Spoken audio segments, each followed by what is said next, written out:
Assalamualaikum warahmatullahi wabarakatuh. Kepada yang terhormat Bapak Dr.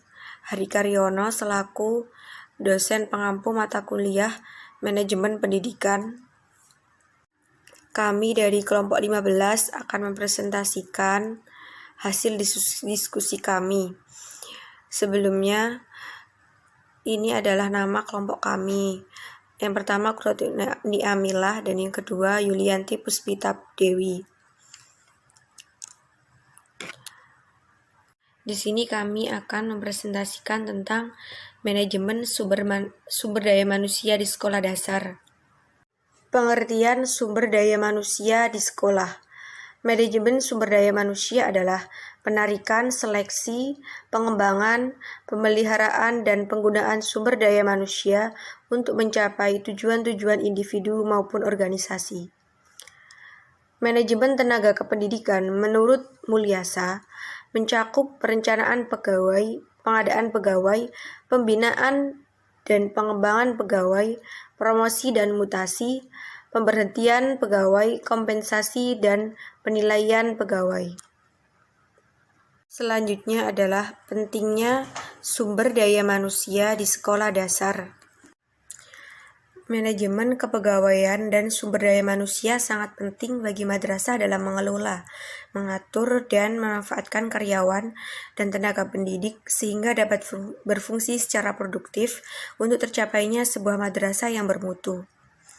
Sumber daya manusia di madrasah perlu dikelola secara profesional agar terwujud keseimbangan antara kebutuhan guru dan karyawan dengan tuntutan dan kemampuan madrasah itu sendiri.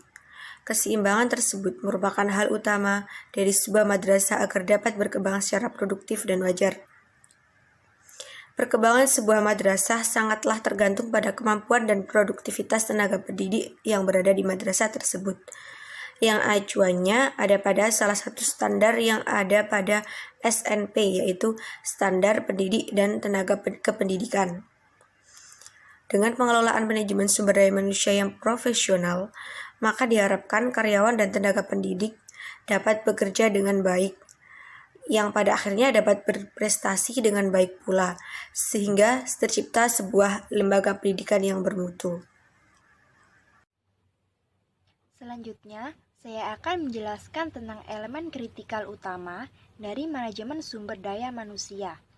Menurut Andrew Sikula dan John, dalam The Management of Human Resource pada tahun 1989, ada beberapa unsur yang harus diperhatikan dalam perencanaan SDM, yaitu yang pertama, tujuan.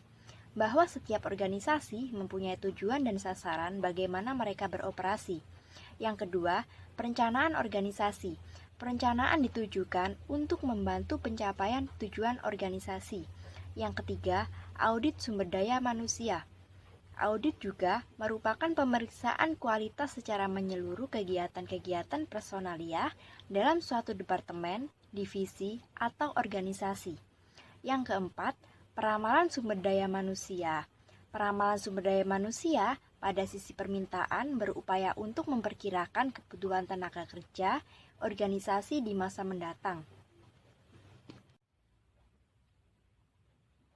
Dari paparan materi di atas, dapat kami simpulkan bahwa keberhasilan lembaga pendidikan dalam mencapai tujuannya ditentukan oleh beberapa faktor, yaitu faktor siswa, tenaga pengajar, tenaga administrasi, kurikulum, metode mengajar, sarana dan prasarana yang tersedia.